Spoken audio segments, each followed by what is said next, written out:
And he wins it with a jumper. Welcome back, welcome back, welcome back to the Sports Spotlight right here on Radio Azad. I'm your host, Rizwan, and we are discussing all things March Madness. Let's get back to it. Welcome back on the airwaves of Radio Azad, Shep. You know, I wanted to kind of get away from the SEC and talk a little bit more in general about all the crazy stuff that has happened. By the way, you did mention High Point. I remember hearing something yesterday.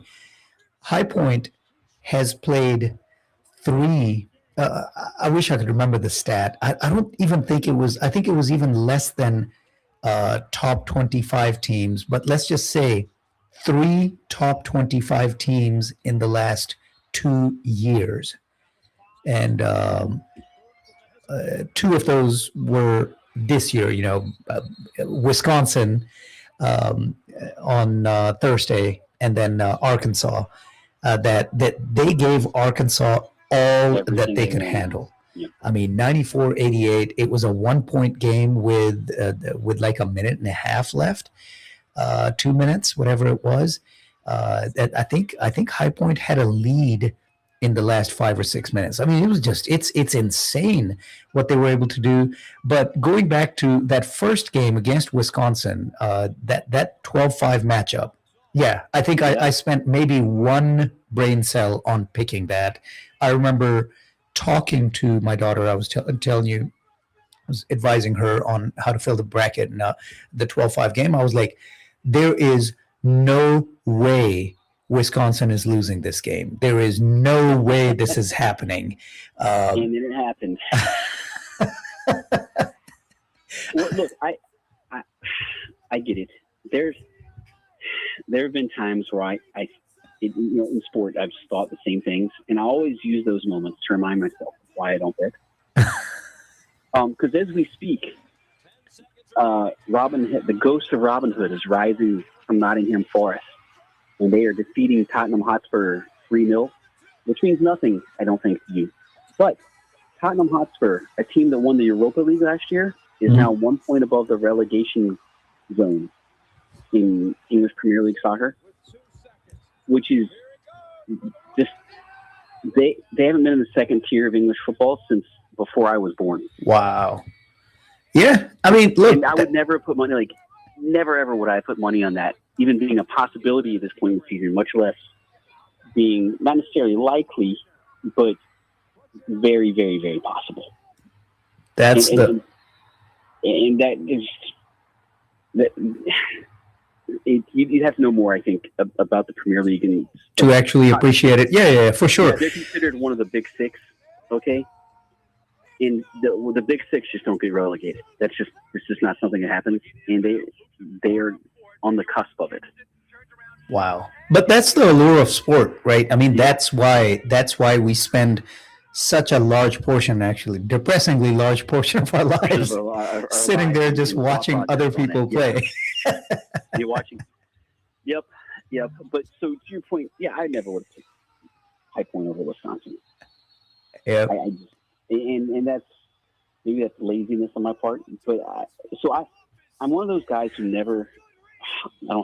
hardly ever picks a 12 over a 5 because I feel like it's just such a random one. You're always going to miss the wrong, pick the wrong one. Yeah, so I go with who I think the better team is. Usually the 5 team is better, so I almost always end up picking them. There are occasions where I'm very chalky with my picks. Because unless there's a specific matchup that I'm like, or I think someone's been overrated by the selection committee, I'm overall very chalky, which is reflected again in this year, in my picks this year. Which I'm always kind of like, be more courageous, and I'm like, well, why be courageous when you can be right? We'll see. Because last year I think I actually got all final four teams, and I picked all the number ones, which I don't normally do. I usually have a 2 or 3 or something. Some upsets, yeah. I mean, last year was anomalous, but I think this year is going to end up playing out very similarly, if not exactly the same. I mean, the ones are so strong. I've only got one seed not making it, and that's the 4th 1 seed. That's Florida. I got Houston beating them in a rematch of the title game from last year. Huh. I wonder if our brackets are going to end up being the same because, yes, that's what I've got. I've got Arizona, Duke, Michigan, and then Houston. Yep. Yeah, and I've got a Arizona Duke final with Duke winning. I think I might have Arizona winning. And look, so in fairness, I'll pull for Arizona over Duke. Yep. Because I can't get the taste of all the officiating of the Krzyzewski years out of my mouth. It's going to take a couple decades before that happens. For that filth to wash away, for sure. Yeah. Yep. And look, there's something about Houston. I've never been a fan of Houston. But something about the blue collarness of his teams, the coach Sampson, that makes you want to pull for them. Yeah, I mean, they're usually really good on. I'm sorry. Houston, they didn't win it with 5 Slamma Jamma, right? They did not. They lost to NC State. Do they have a championship? I don't know. We'll have to look that up. But regardless, even if they did, that was a long time ago. But this team, something about Sampson, it's that, when I say blue collarness, it's the fundamentals, right? I mean, they're so good at fundamentals, both on offense, but especially on defense. Like on the defensive side, they're so sound. They follow the screens. They're just the fundamentals. Yep. They're actually a basketball team. I'm sorry, what did you say? I said they're just a very well coached team. Yeah. So to me, as a fan of the sport, as a fan of basketball, not individual play, and we're going to be, as foreshadowing, we're going to be talking about some individual play on the pro side coming up after the break. But just a fan of the sport, the fundamentals, the passing, the running the screens, running the pick and rolls, all of that, just they're so good. And I want them to break through and get that championship. Especially since they are going to be the underdogs. I think whoever they see. Final Four, I would rather Houston beat Duke than me be right. Yeah, for sure. All right, back to the bracket. You mentioned Illinois. I had Penn beating Illinois, and then VCU beating Penn to get to the Sweet 16. And then I had VCU losing to Houston. And look, VCU beat UNC, and it was never close with Illinois. Yeah, UNC. Well, I was just saying. I thought you were going to say it wasn't very close with UNC. Like, well, UNC did have a 19-point lead, but you were talking about Illinois in the second round. Yeah, I mean, it never. I was excited after VCU beat UNC. I was all beating my chest. I was like, yeah, I had VCU in the Sweet 16. They're gonna take out Illinois. Yeah, it didn't happen. I mean, Illinois has looked really strong, beating Penn 105-70. That was one of the things I was, again, talking to my daughter. I was talking about how the that Ivy League champion always just mucks up play, right? Just slows it down, dirties it up. Yeah, it's not that they necessarily play poorly or like non-aesthetically. They just slow it down. Yeah, they're not. They're not going to be, the Nolan Richardson hogs, right? Yeah, 40 minutes of hell. They're just gonna.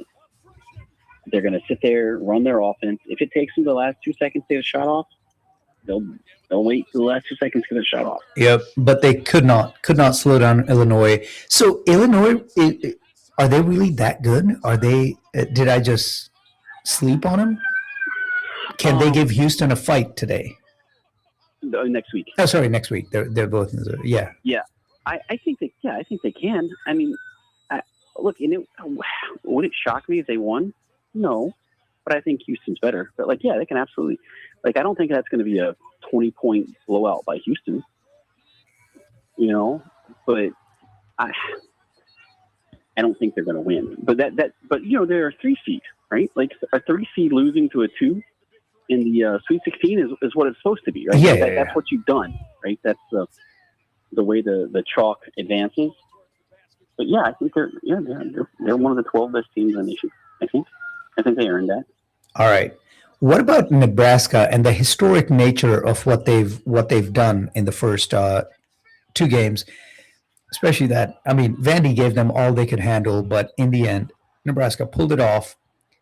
Are they going to be able to give Florida anything? Well, we're assuming Florida beats Iowa, but are they going to be able to do anything, or is Florida just going to roll over them into the Elite Eight here? Like what you've seen from Nebraska. They're riding some historical waves for Nebraska, and there is something like, I just don't see on paper. I don't see how they beat Florida. Like, what's their avenue to victory? Like, whenever I'm thinking about looking for an upset or like picking an upset, I'm always thinking about how do I justify the upset? Like, what's the avenue that the upset happens? Like, is there a particular matchup that they're going to be able to exploit? It's kind of an Achilles heel in the favorite that the underdog is uniquely, situated to take advantage of. And I don't see that in the Nebraska-Florida matchup. I don't know. What is your thought on that? I just don't see them. I think they're not going to be able to match up with Florida. Again, we are. I fully admit we're kind of getting ahead of ourselves, but that's because I don't think Iowa necessarily matches up very well against Florida. I had Iowa losing to Clemson and then Florida beating Clemson in the second round. Now Iowa beat Clemson, but it's not like they rolled over them. I mean, it was 67-61. Close-ish game. I think Clemson was leading early in the second, if I remember correctly, and then Iowa pulled it off. It was a defensive struggle, and they're not going to be able to slow down Florida. And I just don't see. We talk about common matchups, right? Vandy almost took out Nebraska, and I don't know. Vandy had a wonderful season, right? They did, yeah. They did, but they're not in the same class as you watch the games during the season. They're not in the same class as Florida. So I just don't see, and the length of Florida, right? I mean, it's gonna be difficult for Nebraska to put a dent in that to overcome it. I just. Maybe after the last couple of days, I'm not going to say there's no way Florida is going to lose to Nebraska, but I would be genuinely shocked if Nebraska. By the way, Vandy did beat Florida this year. They did semifinals of the SEC tournament. Yeah, I mean, look, the SEC tournament was a little strange. I mean, it looked like Ole Miss was going to end up winning it, coming in at 13-19 into the tournament, right? I don't know what happened. Ole Miss beating handily that Alabama team in the SEC tournament. 80-79. I'm sorry? They won 80-79. Maybe I'm thinking of. That's right. They beat somebody that was by 10. Who They did? beat Georgia by 4. Yeah. They beat Bama by 1 and lost to Arkansas by 2. Yeah, for some reason I was thinking they had beaten them handily, but it surprised. Regardless, beat them by 1. Yes. Ole Miss beating Alabama in that SEC tournament really surprised me, and I was like, "Oh crap! Are they actually going on a run?" And then they they made it tough for Arkansas. We have made it tough as well. I mean, 3-point game, 93-90. Yep. That's close. It was. So the SEC tournament, it's almost like, as you were saying, that one and done nature. Teams can scheme up things. Team can surprise folks. Somebody can be sleeping on an opponent. Whatever it is, I kind of took that out. But yes, you're right. Vandy did beat Florida, but I think Florida was kind of, I don't know. They just seemed like they were coasting. So I've noticed a trend recently. It seems like some teams are not taking their conference tournaments as seriously as years past. The fans would like them to. Yeah. And I don't like that. But then again, the conference tournaments. Yeah, I understand if your goal is to win a national title, you got that as your goal, right? And you don't want to lose the conference tourney. Mm-hmm. But maybe you don't want to risk getting somebody hurt in the semifinals or final. I like it. Look, it may be in the back of their minds as opposed to a conscious thought. But yeah, we'll see. But if I'm looking at the overall bracket, and I'm always disappointed when I'm super chalky, but I'm like, well, there's the higher seed for a reason, right? Yep. Like, I'll be curious to see, and I know you guys talked about it earlier, what happens in the St. John's Kansas game. Who did you guys pick it out, by the way? St. John's. Yeah. I mean, it's like I'm. Both of you. Yes. Oh, well, no, not Manny. No, he gave the right props. He's like, yeah, Rick Pitino, St. John's is good. They've got the better record, and it's Rick Pitino. Anything can happen, but he's like, nope, no. Manny's not. It would be a cold day in hell when he would outright pick the Jayhawks to lose. But I think St. John's actually pulls that off pretty easily. I don't want to call it a blowout, but I think St. John's wins that. They're coming in hot. They've only lost 6 games this season. It's Rick Pitino, and what he's done, especially in the last month or so. I just don't see. But look, Kansas beat Arizona. One of the 2 losses that Arizona has was to Kansas. Yeah, I know, and that's the sports, man. I know. So that's all you pay attention. Yeah. So here's how I'm seeing the games today. By the way, Miami Purdue has already gotten going, and Purdue's up 19-12 right now. Yeah. So as I said, would I be absolutely shocked if Miami somehow pulls it off? No, but I just don't see that happening. So Purdue's going to win that one. Iowa State beats Kentucky, and probably pretty handily. I could see this game getting away from Kentucky and Iowa State just rolling. St. John's beats Kansas. I still think Tennessee over Virginia. Florida beats Iowa. Arizona, I don't see a path to victory for Utah State here. I just don't. I don't either.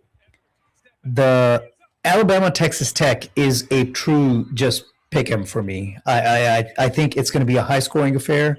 I think I wouldn't be surprised if it's. I know it's going to be in the 80s. I would not be surprised if it's in the 90s. I think it has the potential of being one of those all-time classic 108, 105 games. But it's going to be close, and it could go either way. And then the game that everybody's kind of sleeping on, that UCLA UConn game, it's going to be. Oh, I was about to say it's going to be the last game. I'm sorry? I was looking at that one earlier, right? And my original bracket, I had UCLA and UConn playing this game, and I didn't give it a lot of thought to UConn advancing. And I'm trying to not talk myself out of a previously held position. I think UConn wins, but I don't know. I'm trying to figure out why I'm less certain about that now than I was, Tuesday morning when I looked at the bracket. Probably because UCLA had some signature wins, right? But then toward the end of the season, they just kind of, I don't know, the getting destroyed by Michigan, the Michigan destruction, right? Getting destroyed by the Wolverines and then Michigan State kind of took any faith that I was going to put in UCLA out. But then they turned around and beat Illinois in the in overtime, and then destroyed Nebraska toward the end of the season. So they've got some wins that are surprising.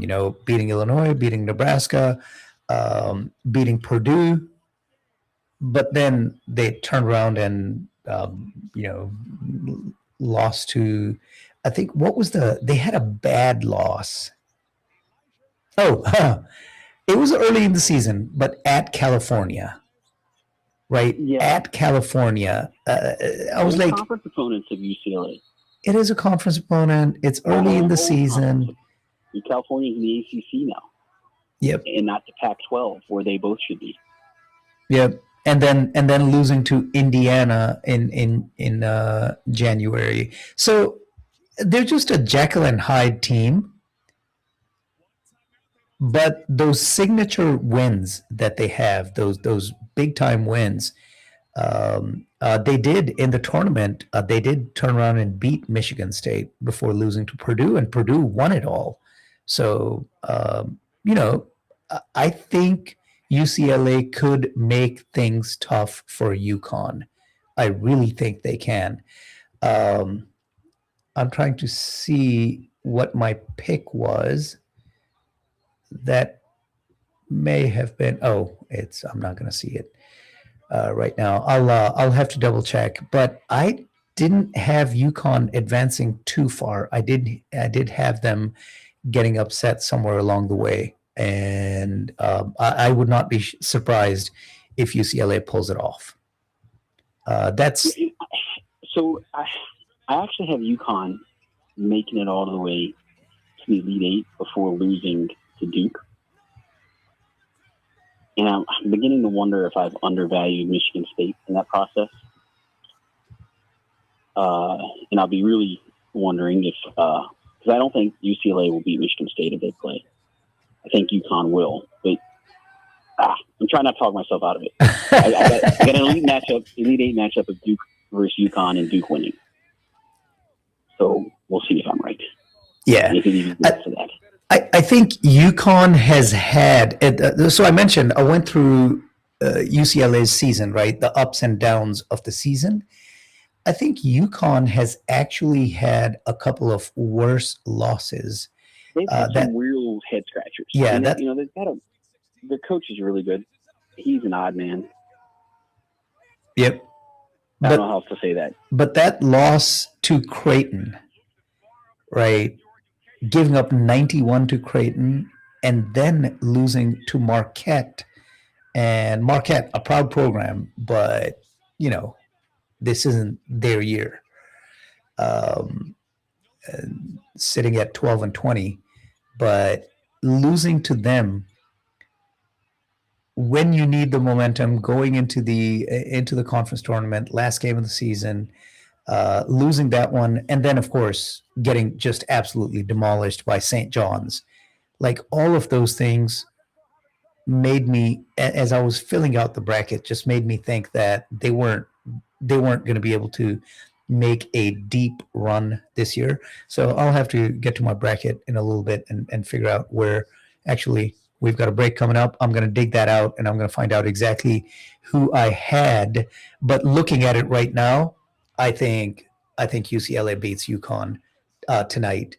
But I am looking forward to that Texas Tech Alabama game. I think that's going to be one for the ages, especially if you don't have a dog in the fight, right? If you're not a Red Raider or a Crimson Tide fan, I think just to sit down as a basketball fan, that's going to be an entertaining game to watch for sure.